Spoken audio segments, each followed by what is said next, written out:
Boa noite. Hoje eu converso com Adriano Volpini, diretor da Comissão de Prevenção a Fraudes da FEBRABAN, a Federação Brasileira de Bancos.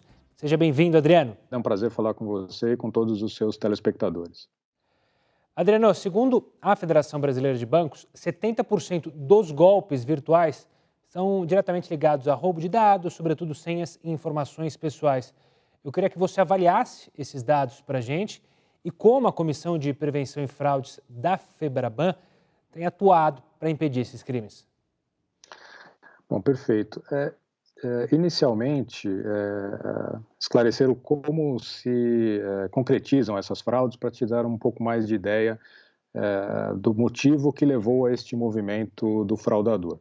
Os bancos investem algo em torno de 2 bilhões de reais por ano em segurança, todos eles focados em fortalecer a segurança dos seus canais digitais, seus canais eletrônicos.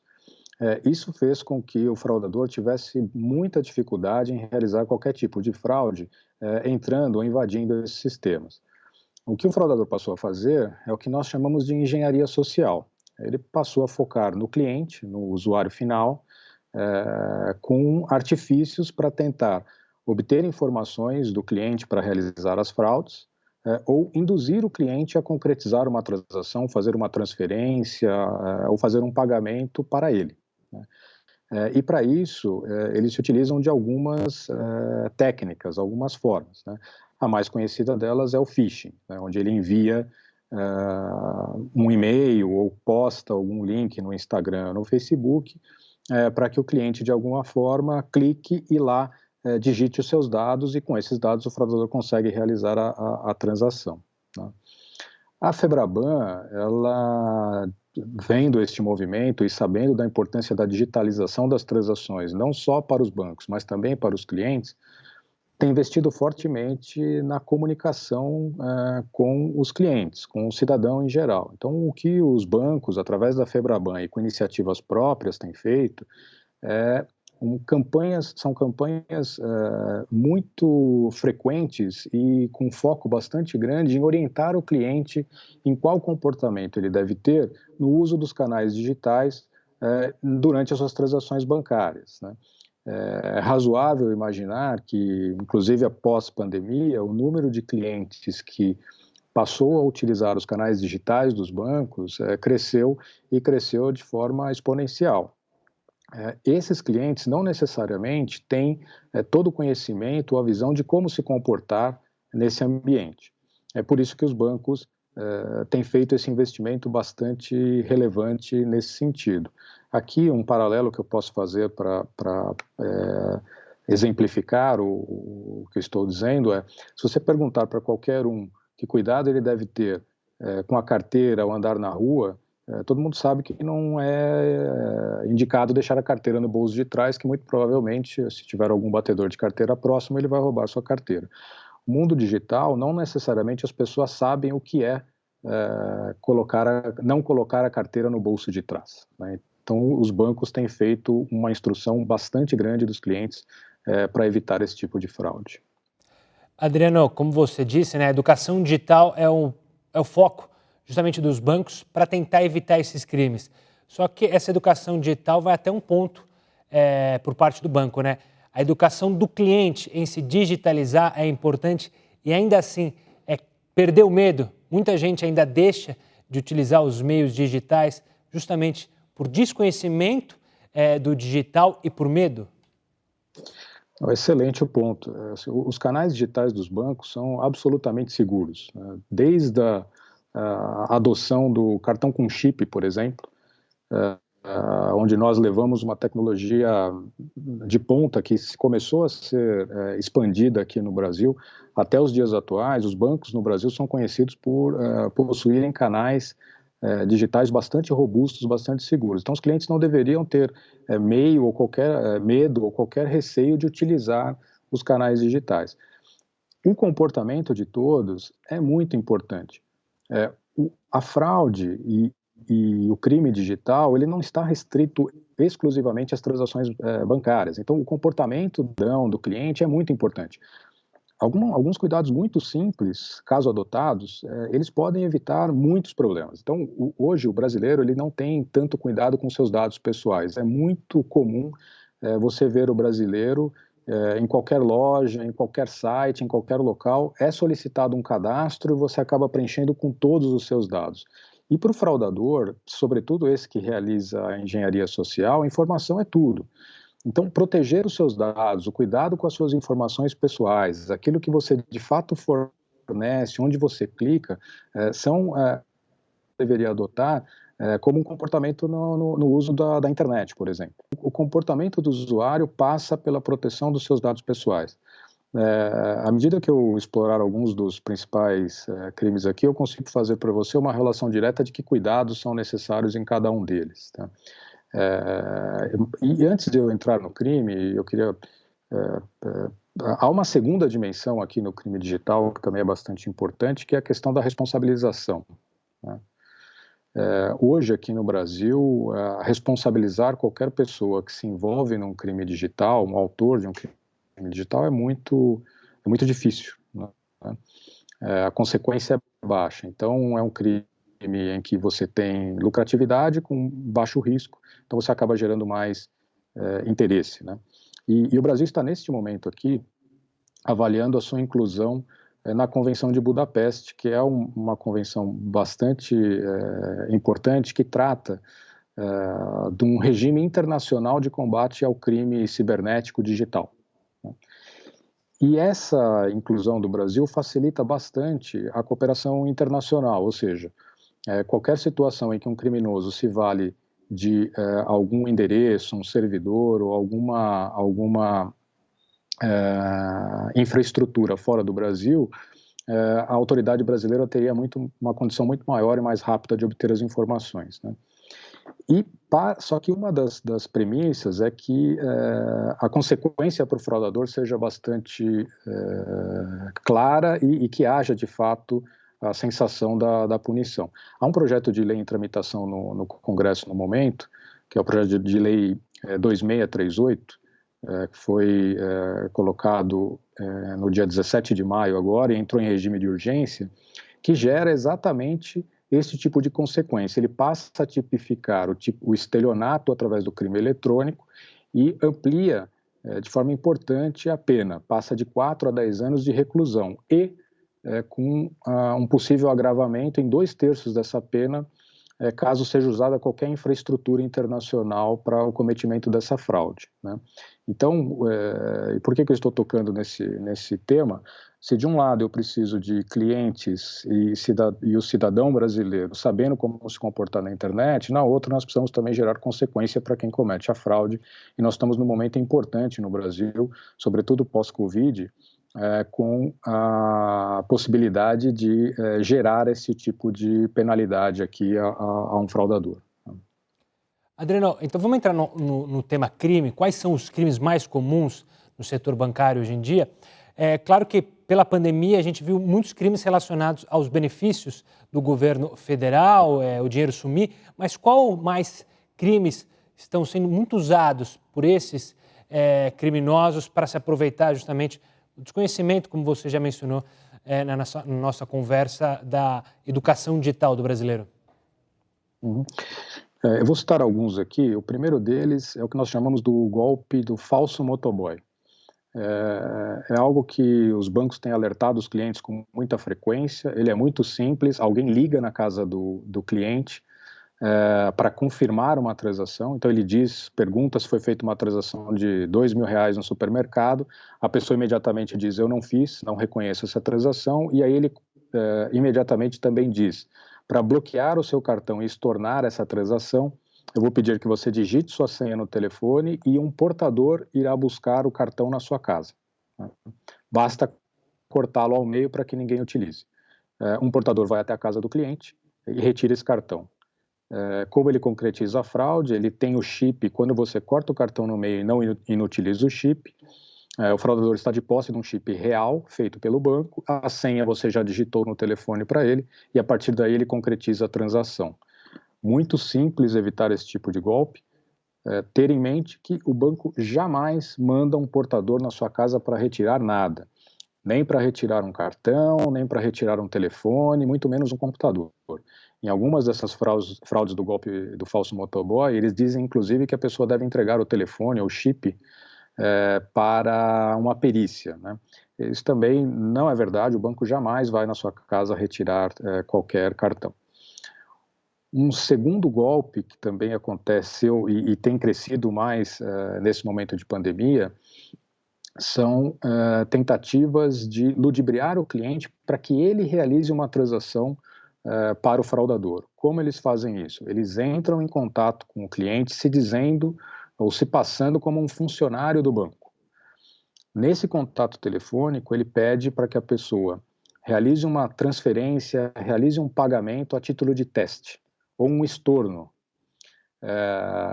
Em algumas dessas ligações, eles também pedem para que o cliente libere o acesso remoto ao computador do próprio cliente, e aí eles realizam as transações, né? Também é fácil evitar essa fraude, os bancos jamais entram em contato com o cliente pedindo que ele digite senha, pedindo que ele digite o seu token, ou pedindo para ele realizar qualquer transação.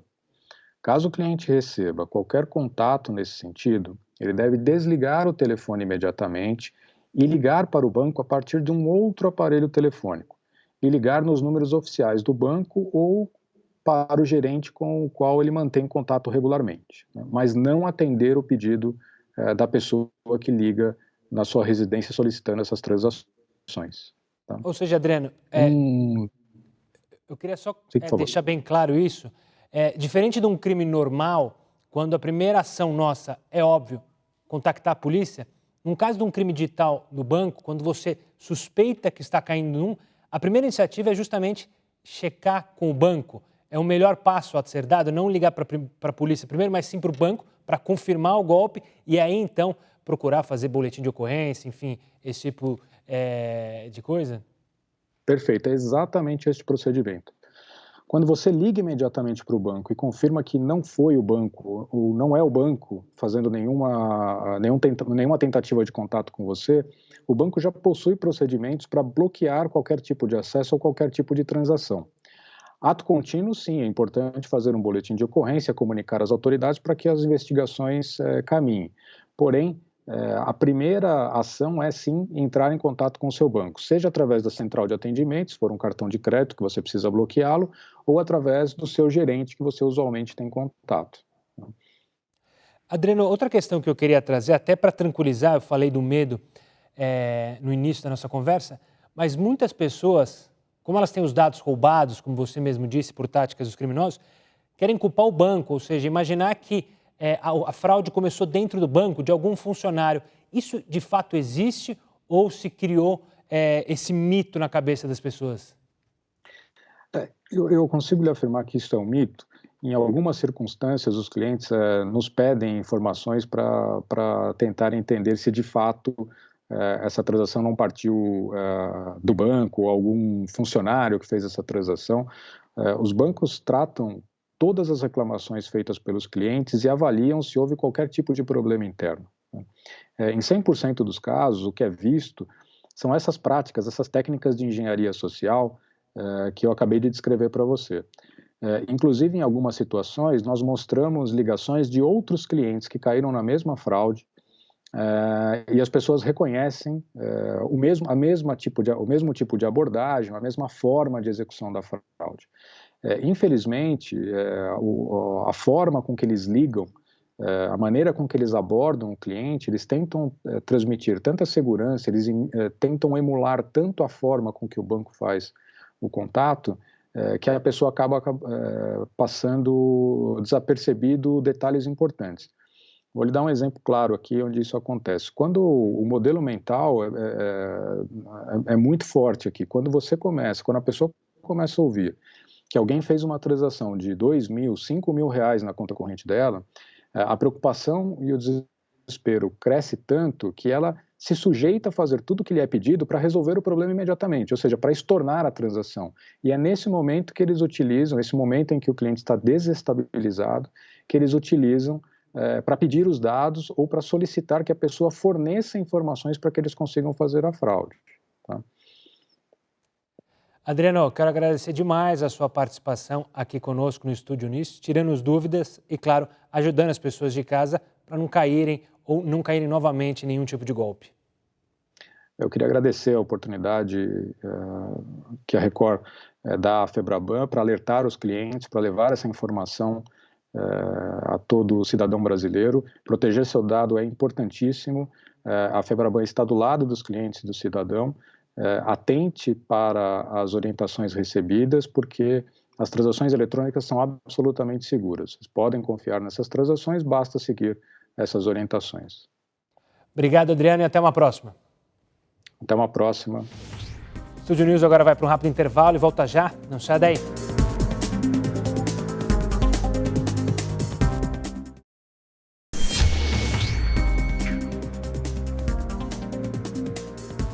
O Estúdio News está de volta e agora eu converso com o Rodrigo Nejmi, diretor de educação da SaferNet. Rodrigo, seja muito bem-vindo ao Estúdio News. Obrigado pela participação. Olá, um prazer enorme. Rodrigo, eu quero começar conversando com você, claro, falando sobre as crianças. Elas estão mais tempo em casa, justamente por causa da pandemia, estão usando o computador para estudar, para fazer atividades extracurriculares. Como os pais, então, podem fazer para protegê-las dos perigos da internet? A gente sabe que agora, mais do que nunca, né, a digitalização da vida das crianças e dos adultos também. Então, a gente gosta da seguinte abordagem: quanto mais tempo online, mais necessário ter a mediação dos pais. Isso significa usar junto, negociar limites, estar ao lado da criança para usar e aprender a perceber o que é que as suas crianças fazem na internet é um bom caminho e o contexto da pandemia acaba favorecendo essa proximidade. Então, sentar junto, navegar junto é fundamental, porque só proibir, só limitar o acesso não cria o mais importante, que é relação de confiança e um estímulo para que a criança use de uma maneira positiva, mas também segura e responsável. Então, a criança pode dominar muito o aparelho tecnicamente, mas noções de cuidado, noções de ética, de respeito e mesmo de segurança, só mesmo nós adultos, cuidadores, podemos criar numa relação de confiança, usando junto com a criança, fazendo o que a gente chama dessa mediação positiva e inspiradora. Rodrigo, você falou da proibição, eu quero tocar nesse assunto. Como você mesmo disse, alguns pais têm essa mentalidade que proibir é o caminho. Você mesmo já levantou a bola que não é esse caminho, é a mediação. Mas existe uma idade mínima para a gente começar essa mediação, para apresentar ali a internet, a rede social, as armas, os perigos que você tem que ter ao usar a rede social, as redes sociais, ou então buscar em sites de pesquisa, enfim. Qual é a idade mínima para a gente começar esse assunto com crianças? Então, a seguinte metáfora a gente usa para facilitar pais e mães que acompanham e sempre tem essa pergunta em mente, né? Vamos associar a internet com a maior praça pública do planeta. Essa criança tem maturidade, tem discernimento, já tem capacidade crítica para poder usar a praça pública sozinha? Essa é uma pergunta que a gente tem que se fazer, porque não é apenas a idade cronológica que conta. Aqui, mais importante do que a idade cronológica é a capacidade de maturidade, de leitura do cenário. Pensa se essa criança poderia ir sozinha para a escola, poderia pegar um ônibus, né? Nesse sentido, é muito abstrato, mas é porque cada criança, cada família tem um contexto. Para além disso, a gente sabe, né, alguns estudos apontam que crianças menores de 12 anos, a recomendação é o mínimo de contato com as telas, talvez para uma videoconferência com os familiares, algum tipo de jogo, mas muito pontual, porque antes dos 2 anos há alguns indícios de que pode haver mais prejuízo do que ganhos. E depois, a ideia é que isso tenha sempre moderado com negociação do tempo de uso. Para as mais velhas, há limites de cada aplicação. Então, cada aplicativo, cada jogo, cada programa que você usa no celular tem uma recomendação etária. Nas lojas de aplicativos, os pais podem olhar isso, a gente não presta atenção, mas como tem para filme, para o cinema, para o teatro, tem a recomendação de idade mínima dos aplicativos e jogos da internet. Então, vale a pena olhar para isso. Ainda seguindo nessa linha, você falou dessa lógica. Na questão do aprendizado, a educação digital, ela segue a mesma lógica da educação, ou seja, as escolas têm que ficar atentas a isso. A gente fala muito hoje em dia em alfabetização digital, ou seja, ter os instrumentos para entender esse mundo digital, os riscos que existem nele, não só para a criança neste momento, mas para a vida dela. A gente tem que seguir a mesma lógica quando a gente fala em educação digital? É indispensável esse debate atualmente, né? A pandemia agora trouxe todo esse desafio complexo do ensino remoto, de fazer mais atividades online e usar as tecnologias a favor da educação. A gente aqui poderia dividir de uma forma resumida em pelo menos duas grandes dimensões da educação digital. Uma é efetivamente aprender mais sobre as tecnologias, né? A gente usa muito a internet, mas poucos de nós temos oportunidades de aprender como funcionam os protocolos da internet, como funciona o algoritmo, o que é o pensamento computacional, como são criadas as aplicações, como que funcionam a inteligência artificial.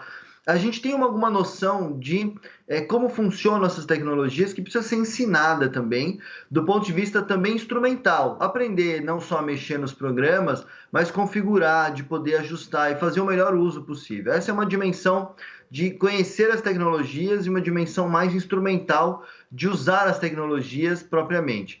Agora, tem uma outra dimensão que a gente se ocupa muito na SaferNet também, que está dentro desse guarda-chuva da educação digital, é uma percepção mais sobre cidadania digital, sobre comportamentos éticos, sobre responsabilidade no seu uso, não importa qual o nome da tecnologia, que é mais do que o uso instrumental, essa capacidade de leitura crítica de informações, essa capacidade de verificar notícias falsas, mas além disso, de poder evitar a questão de estereótipos e preconceitos, saber os limites da liberdade de expressão no ambiente digital, saber quando denunciar e aonde denunciar, se for vítima de alguma humilhação ou algum tipo de ataque na internet, e também ajudar de alguma maneira a construir esse espírito de cidadania e de engajamento cívico a partir do uso da internet.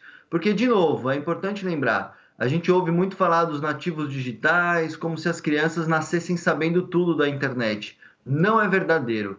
As evidências das pesquisas mostram que as crianças usam sim muito, desde muito cedo, mas isso não significa que elas têm sido educadas para usar com qualidade, de uma maneira inspiradora, de uma maneira positiva, de uma maneira crítica e segura. Então é fundamental essa educação digital, tanto nas famílias, desde o primeiro momento de acesso a uma tela conectada à internet, mas fundamentalmente também na educação. Isso já está previsto, inclusive, em lei, no artigo 26 do Marco Civil da Internet e agora na própria Base Nacional Comum Curricular da Educação Básica, que prevê a cultura digital como um aspecto fundamental da educação contemporânea.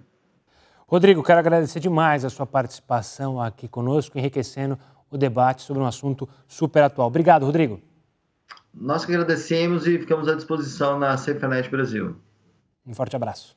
Para falar mais sobre esse assunto, eu converso agora com o Dr. Jorge Neves Loder, procurador-chefe da Procuradoria da República do Tocantins. Doutor, obrigado pela participação aqui conosco no Estúdio News.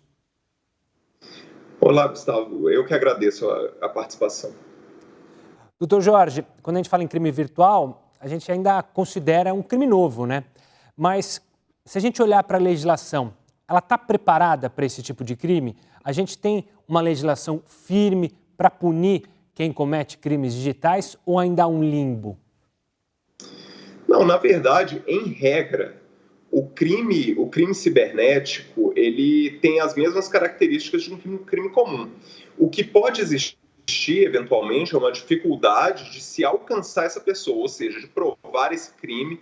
A dificuldade pode estar no anonimato, numa forma diferente de investigação, mas todo o arcabouço legal é relativamente semelhante, né? Um fato, por exemplo, uma difamação que existe no mundo real, também existe no mundo virtual. A dificuldade que pode existir é justamente chegar nessa pessoa, né, que se esconde, de repente, por uma faculdade, que uma rede social, ou que algum outro tipo de site na internet permita ela se escuda em princípio, nessa faculdade de anonimato para desferir esses crimes contra a honra, né, essas ofensas a terceiro. Então, é essa que seria a diferença, mas em princípio, claro, em alguns casos é interessante que haja tipos um pouco diferentes para coibir essas situações um pouquinho diferentes, né, que merecem uma punição às vezes mais grave, uma punição um pouco diferente, uma regra de processual um pouco diferente, mas em regra o que existe hoje em princípio já seria suficiente, sim. Doutor, por causa da pandemia, a gente tem uma percepção que houve um aumento da criminalidade na internet. A gente pode citar como exemplo as fraudes que ocorreram nos aplicativos relacionados ao auxílio emergencial para captar dados ou então aplicar fraudes. Tem muita gente que foi sacar o dinheiro e aí já tinha sido usado porque já tinha sido pago boletos. Como é que você analisa essa situação? Houve mesmo um aumento da criminalidade? Essa percepção nossa da sociedade vai de encontro aos números mesmo?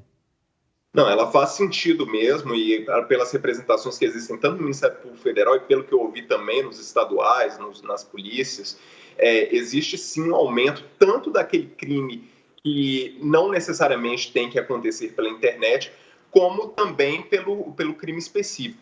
Veja que grande parte desses fatos, eles são semelhantes a um estelionato comum. Existe uma pessoa que está interessada ou em enganar uma pessoa para lhe entregar diretamente dinheiro, ou ela está interessada nos dados dessa pessoa. O que mudou são meios diferentes pelo qual se chega a esses dados ou a esse golpe, né? Se pode-se assim dizer. Ou seja, nesse período de pandemia, esses criminosos se valeram de outros meios, por exemplo, usando de sites para tentar vender, por exemplo, aquela época que houve uma redução de escala na venda de álcool gel, na venda de luvas e material de proteção individual. Naquele momento, vários desses criminosos, eles tentavam fazer...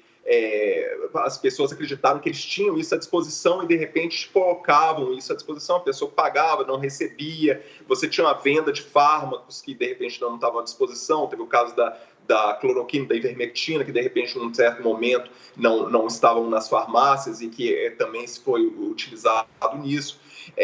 Houve um golpe também bastante conhecido de uma pesquisa que teria sido posta a cargo do Ministério da Saúde, e que nessa pesquisa a pessoa fazia todas as perguntas àquele cidadão que estava em casa, e no final ele falou: olha, tem um fator de confirmação, vai chegar aí para o senhor uma mensagem aí com um código numérico. Na verdade, isso era mais um episódio daquelas pessoas que tentam captar o WhatsApp da pessoa e tomar e usar depois para praticar outros golpes, assumindo a sua posição no WhatsApp, e usavam justamente desse esquema para que a pessoa passasse esse número, que é aquele códigozinho que o WhatsApp faz para fazer a conferência, né, que aquela pessoa efetivamente desejava trocar o número. Então, o que eu quero dizer são outros casos também, mas é sempre isso. A pessoa tem aquele objetivo de captar dados, de enganar aquela pessoa para que passe dinheiro ou outro bem, e ela usa o que muda é o engodo, é aquela informação que é passada para enganar essa pessoa, para que essa pessoa passe esse bem ou passe os seus dados, ou que permita que ela ingresse no seu computador ou alguma outra forma de obter esses dados pessoais dessa pessoa. E, doutor Jorge, pela sua experiência, qual é a dica que você dá justamente para as pessoas perceberem que estão caindo num golpe, se anteciparem a esse tipo de golpe, porque é uma tendência, né? Quanto maior a popularização da internet, maior os criminosos vão usá-la para fazer o mal, certo? Não tem dúvida. E até voltando a essa questão que você me perguntava anteriormente, de fato, aquele criminoso que de repente praticava o crime na rua, naquele momento que ele não tem a facilidade, não há pessoas na rua, ele vai se voltar para uma outra forma de conseguir isso. O meio é a internet. Ou seja, o que os alertas que são feitos à população em geral continuam valendo, só que o que acontece agora é maior frequência. Então, a pessoa tem que ter sempre cuidado nas suas compras pela internet, evitar, procurar sempre sites mais conhecidos, procurar pelo cadeadinho, aquele que fica no cantinho ali do endereço do site, e outros requisitos que são sempre indicados pela segurança bancária. O fato é que é praticamente impossível hoje que você não caia eventualmente numa, por mais cuidado que você tenha, sempre é possível que esses criminosos obtenham seus dados de outras formas, às vezes pelo próprio sistema do banco. É difícil hoje conhecer uma pessoa que não tenha nunca tido seus dados clonados no bancários e que alguém não tenha feito compras em seu nome, né? Mas o que é importante é que a gente esteja sempre tentando nos proteger das melhores formas, utilizando também da melhor tecnologia no seu próprio computador para evitar a invasão. São essas as dicas que podem ser dadas para aquelas pessoas que pretendem se ver livres desses crimes, né? Doutor Jorge, quero agradecer demais a sua participação aqui conosco no Estúdio News. Muito obrigado e até uma próxima. Nós que agradecemos o espaço, Gustavo. Forte abraço, doutor Jorge. O Estúdio News fica por aqui. Eu conversei com o doutor Jorge Neves Loader, procurador-chefe da Procuradoria da República do Tocantins, Adriano Volpini, diretor da Comissão de Prevenção a Fraudes da FEBRABAN, a Federação Brasileira de Bancos, e Rodrigo Nesme, diretor de Educação da SaferNet. Você já pode acompanhar essa entrevista pelo nosso canal no YouTube, no Play Plus e também pelo nosso podcast disponível já nas plataformas Spotify e Deezer. Semana que vem tem mais. Até lá. Tchau, tchau.